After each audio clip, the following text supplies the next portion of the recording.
welcome to church, everyone. Whether you're an Android user or an Apple user, you are welcome here. Everyone is welcome, and we are going on a discipleship journey together. That is what we do.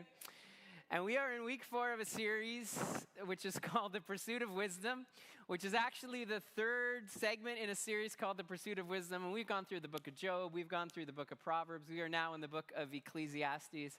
I was at our district camp this week in Brayside in Paris. And they asked me to come and teach our Job series. There's a lot of chatter about our Job series, I guess. And it was really cool to be able to have this conversation with a brand new group of people and who are wrestling with some of the things for the first time. And we had, you know what? It was a good reminder for me that we've been doing some heavy lifting here at Portico for the last 6 months. And good on you. Give yourselves a round of applause for the good work that you've done wrestling with. Man, maybe I've not read the wisdom books this way. And it was cool to hear people's reflections this week as they just jumped into you thought 5 weeks of Job was heavy. We did 5 straight days of an hour every morning focusing on Job, and then a half an hour of discussion. It was a fantastic week, but was just a reminder for me for where we have come. And it's a reminder in all of the books, especially in Job, that those who might sound the most godly or sound the most wise aren't the ones who necessarily have the greatest godly wisdom. Remember, Job was it was the time when Job shut his mouth and said, "I don't know, Lord, you know." And that really is what we're going to be looking at today, is it may not be the person or the thing that sounds the most wise, which actually carries the most wisdom. And the carriers of wisdom often don't show up as people that we would think necessarily are the great carriers of wisdom. And I was reminded about that this week again. I was having a conversation. There was a lady who was sitting at the back. She had some mobility issues and she really wasn't participating, but right at the end of the Job series, she goes, "You know what I think I'm going to take away from this is I can trust God in his sovereignty, and I can trust God that he is wise, and regardless of what I'm going through, there is purpose that I may never see, but God is wise, so I'm not going to question him on that." And I said, well, boom, she got that one. And we had a young girl at the front. Her name was, she said she was Kezia or Keziah, which is one of the names of Job's daughters. And as we were talking, she goes, "I think the story is about how God wants blessing on all people, regardless of what they're walking through." And I'm like, this is really cool, that the greatest wisdom sometimes comes from those who we wouldn't deem the ones that we would think you are the wisest person. And when I was growing up, I thought the people that are in charge of stuff were the ones who knew what they were doing and could always be trusted. Like if a person rose to the level of a leader, of a boss, they were the ones in charge, that person must have skills and intelligence that no one else has. Like, how could somebody be a prime minister of a country and not be the smartest person in the country, right? No? Maybe the older I've gotten, the more leadership tables I've been invited to over the years, I'm always reminded that people are just people, regardless of where we are. Whether you're the prime minister, whether you're checking out people at Starbucks and you're checking out their coffee orders, we are people. And we are all doing the best to live the lives which we think we are, that are the best. And sometimes we get it right, and sometimes we get it wrong. I love hearing from people the conspiracy theories about how for some people, anyone in a position of leadership is always up to something no good. You have a conversation with them and they go, "This person's doing this, and this person's doing this, and this person's doing this." And I go, I don't know that every leader in the world is evil and a part of some conspiracy plan. Like that's the stuff of movies. That's the stuff of Lord of the Rings. And the truth is that when you're in a position of leadership, it's hard, and mistakes happen very regularly. And the larger the platform, has anyone in this room ever made a mistake? The rest of you are wrong. The mistake you made was not putting your hand up. We make mistakes, and the larger the platform you have, the larger the mistake seems to be. But it's not necessarily that people are evil and up to no good. But there can be more fallout when you're given more responsibility, which is why it's important that we pray for our leaders. And I love we have some of even our city leaders that are part of the church. And I encourage you, pray for our city council. Pray for, we have a mayoral election coming up. Be in prayer for our leaders. Don't be against them. Be in prayer for them, because we love those who serve us in our city. Aren't you thankful Aren't you thankful we had city workers out yesterday who were helping to, after the hurricane or the tornado came through, that they were helping to recover the power and everything. Like, be in prayer for our leaders, and be in prayer for our national leaders as we're dealing with the crisis that's going on up north, and people, homes gone, communities gone, just the devastation. And they will make mistakes, but they may not necessarily be evil. And at the same time, there are times when people get into a place and they may not necessarily have all the skills that they need for that position of leadership, which is why in leadership we have to have a high value on education and experience and people who are always learning and teachability. You know, in the ancient world, when we go to the book of Ecclesiastes, what was assumed was that to be a leader meant you had the wisdom of the gods, because you have been placed there by the gods. So I just want you to think about our city leaders, our provincial leaders, our national leaders. Would you say that Doug Ford has the wisdom of God? You're laughing. Would we? So that was the assumption. So you need to put your mind that when you looked at a leader, what was assumed was that gods had put them there, so they had the wisdoms of the God. And there is biblical truth to the idea that no one is in leadership except that the Lord has allowed them or put them there. We know this, right? Okay.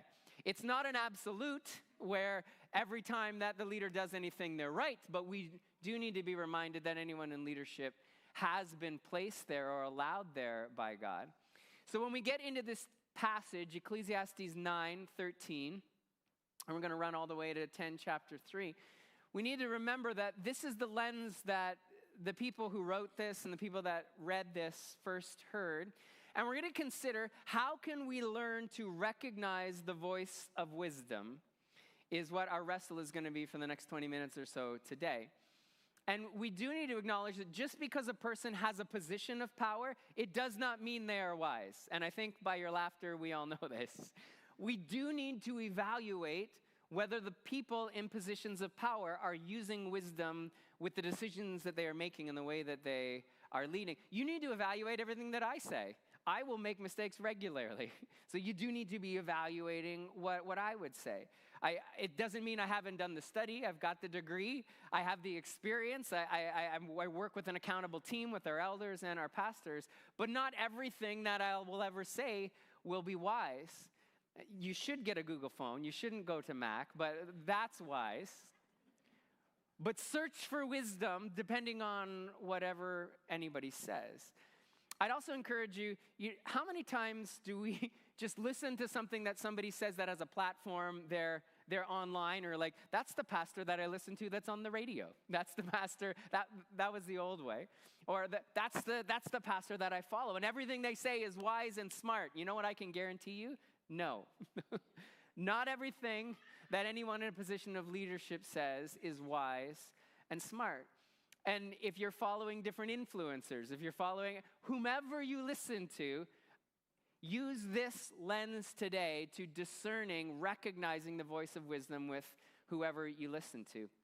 And we asked you on social media this week, we just wanted you to be able to shed your wisdom. We said, what's the wisdom that you have that nobody else seems to listen to? And just think about all the things that you're trying to tell other people, and nobody seems to. We heard about ticks falling in boxes from the sky, and nobody seems to believe that. But somebody said this. They go, there's no such thing as global warming. Well, I don't know if you've been paying attention this past week. We're not going to go there. Okay, so somebody said, that's the wisdom that they would love to share. And then somebody said this: if you want to find happiness, stop complaining. That is wise. Maybe people should be listening to that person. I like this one. They said, comparison is the thief of joy. And if you have nothing nice to say, then don't say it at all. See, wisdom can come from all kinds of people, which is part of the reason sometimes why we share the thoughts that you have as a congregation when we're getting into this. Some of them we like to have fun with, but it's really nice to be able to learn from each other. And some of the most wise things that you will hear will not come from a platform, will not come from online, will not come from a person in a position of power, but it will come from just our everyday conversation. So let's get into 3 thoughts that we see in Ecclesiastes 9 and the first part of chapter 10. First is this: wisdom does not belong to the rich and the powerful. We can go back that one slide, guys. That wisdom does not belong to those who are rich and those who are in power, which would have been an affront to the people who first read this book. So we don't think as definitively as the ancients that to be in power means you are wise. But if you were to be honest with yourself, are you more apt to listen to a successful person than a non-successful person? Let's be honest with yourself. In our minds, maybe we don't distinguish it that clearly, but think of the voices of influence in your life. Do they have followers? Do they have power? Do they have a platform? And of course, these people do have platforms because somebody somewhere has given them credibility, and the credibility seems to grow, and so the reach seems to grow. But it doesn't necessarily mean that they are wise. And if we start to assume that everything we hear from somebody in a rich and powerful place, that's not a wise position for us to be taking. So let's go into Ecclesiastes 9, 13 to 15. So here's what the teacher says. Here's another bit of wisdom that has impressed me as I've watched the way that our world works. There was a small town with only a few people and a great king. So this is representing wisdom. Somebody with power came. And a great king came with his army, and he besieged the town. A poor, wise man knew how to save the town, and so it was rescued. So Koheleth, the teacher, tells this little parable, and he says, what you would assume would happen isn't happening. So the king with power, the king with wisdom was coming, and it was a poor yet wise person, which that was difficult for them to imagine, was the one who was able to fight it off. It kind of reminds you of the story, the parable of the emperor's new clothes. You know, that's right, that everyone around is just willing to say, well, yeah, you look great, king, you look great, emperor, you look great, until a little child is able to go, that guy's naked. And it is sometimes the voice of somebody who's willing to speak in contradiction to what everyone else is thinking that actually brings wisdom. So for a moment, consider, who is the voice that you may be giving imbalanced credibility to in your life? Somebody that you go, because this person says it, I believe it to be true. I don't check for wisdom. I don't verify it. I just go, that person said it. That person has credibility. I will always give that person wisdom. For some of us, it may be the voice of a pastor. For some of us, it may be the voice of an influencer. It may be the voice of a conspiracy theorist. I don't know who's giving you your wisdom.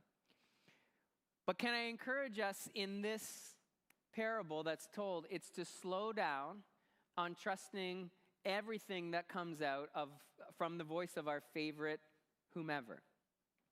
An ethic of the kingdom that Koheleth points out here is that any person might be wise if we're willing to look past external markers. If we're willing to go, it doesn't matter how you come across, it doesn't matter what position you hold, you have the ability to have wisdom. And there are people that we regularly overestimate and underestimate because of their position in life.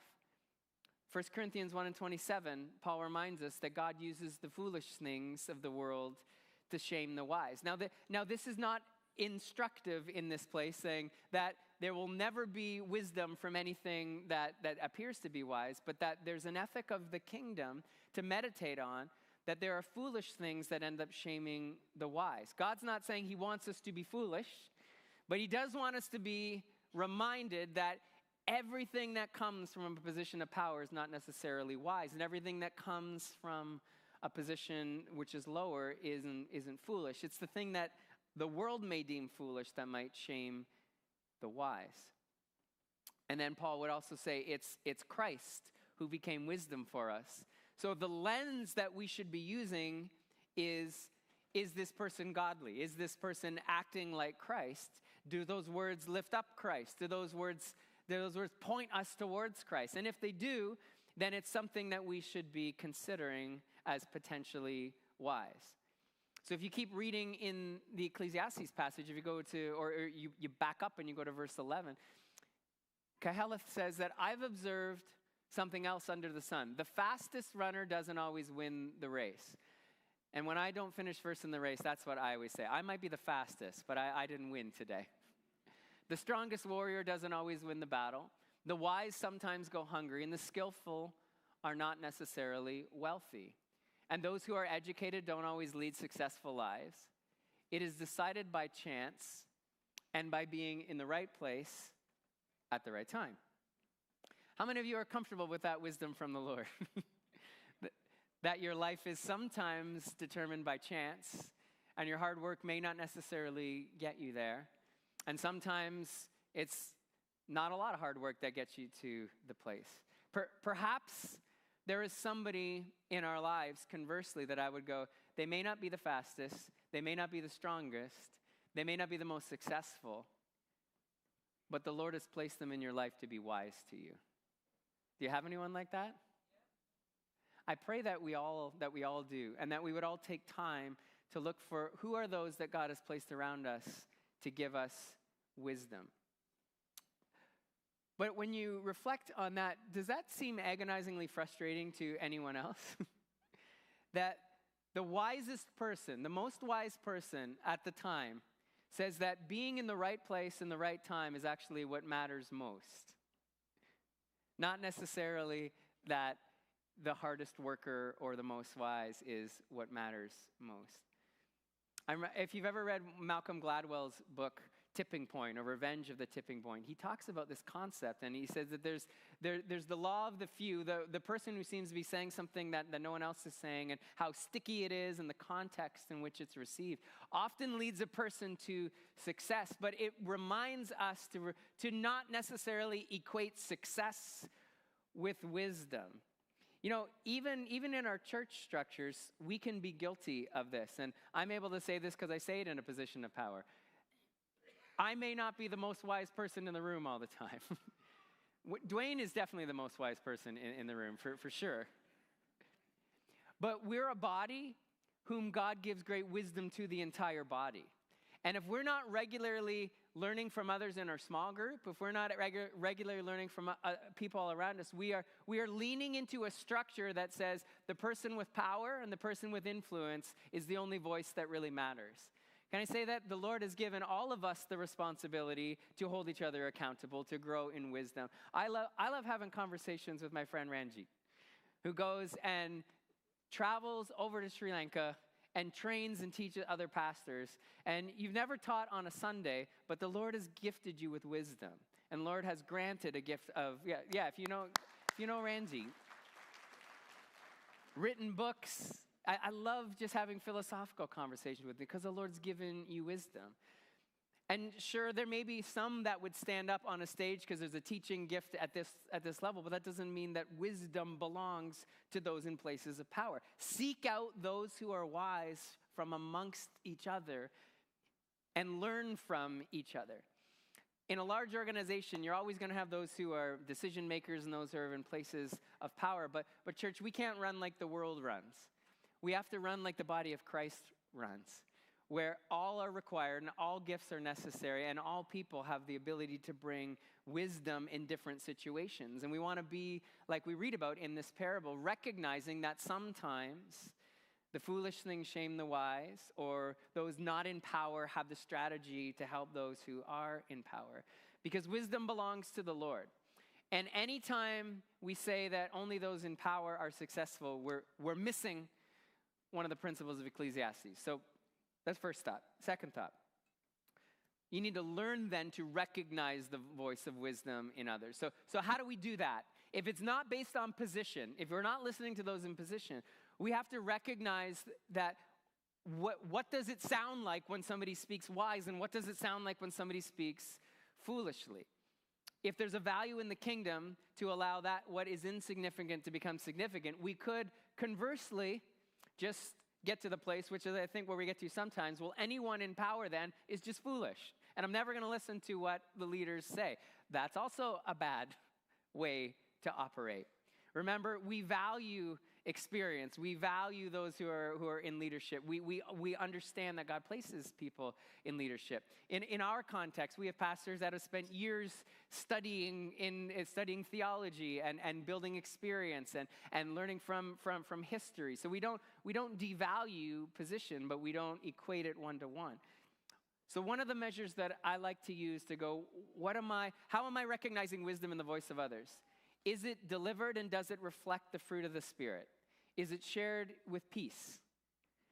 Does it communicate love?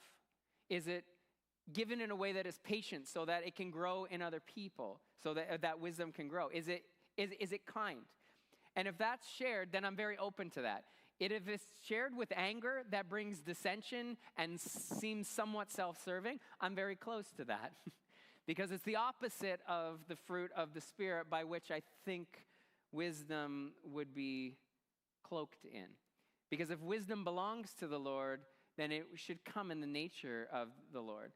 And this parable points out that we may just move past wise people because they don't look wise to us. If we keep reading verses 15 to 17. So after this person saved the city, no one thought to thank him. So even though wisdom is better than strength, those who are wise will be despised if they're poor. Again, not instructive, but a reflection that Koheles has. What they say will not be appreciated for long. It's better to hear the quiet words of a wise person than the shouts of a foolish king. And we all know foolish kings and leaders who we hear shouts from all the time, right? And Walter's going to lead us in a moment about a reflection at the end of the service about who are the quieter voices that have wisdom that are around you that you may be overlooking. And Paul would teach us in 1 Corinthians 12 and 22 that, in fact, some parts of the body that seem the weakest and least important are the most necessary. So we don't want to be like the world that is continually emphasizing people in positions of power, but we want to seek out wise voices. Our congregation is full of them. Your family, as much as you may think, I don't like listening to that, your family may be full of wise people that you may be overlooking. There may be somebody at work that is full of wisdom that we may be overlooking because we're only accustomed to looking in the right way or in one way. So we don't want to equate wisdom and power together. We want to acknowledge that wisdom is, to be able to discern it, it's going to come in the way that would be cloaked in the fruit of the Spirit, in the way of the Lord. And the last thought that we see in this parable that we want to think about is that wisdom is a consistent journey of choices. It's not a state of being. So one last thought before Walter comes and leads us in this reflection is that a person may speak something wise to you. In fact, a person may be somebody that you would go, they have wisdom. That doesn't mean that everything they ever say will be wise. A person could have lived a great life of wisdom, but is still at risk of saying something foolish. So at the end of chapter 9, for us, there's a break because it's chapter 10, but it was not written in chapters. It was written all as one reflection. And so chapter 10, verses 1 and 2, but really is the overflow of the thought of chapter 9. Koheles says, so just like that, a dead fly, or as dead flies cause even a bottle of perfume to stink, so a little foolishness spoils great wisdom and honor. A wise person chooses the right road, and a fool takes the wrong one. We wanted to look at Ecclesiastes 10:2 with the New American Standard because it's a little more literal, and we like the way that it phrased it. A wise person's heart directs him towards the right, but a foolish person's heart directs him towards the left. In that a person is on a journey of wisdom and maybe sharing things that are wise at times and maybe going the other way at different times. And I love that picture of a perfume bottle with a fly on it. Now, I mean, that may be a bit of an ugly visualization for you. But the beauty of the perfume, a fly can cause it to come in, and hopefully you're not going to put that perfume on if there's flies in it, right? It's not that the perfume isn't still smelling beautiful. It's just like there's something in there that I don't like.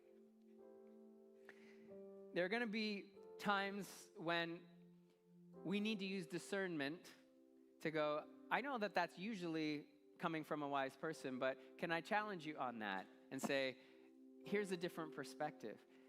This is why we are a body. This is why God set up his kingdom originally, that he would be the king and he would be the high priest, and the whole body was in unity. We all have different functions, but we are to work as a unit, growing together in wisdom, sometimes getting it right, sometimes getting it wrong, but being connected to each other. And as an individual grows and makes more and more wise choices, hopefully they stay more towards the right than to the left. But that doesn't ever protect us from ever saying, oops, there's a little bit of fly in my perfume. I was walking to the right, but I took a step towards the left.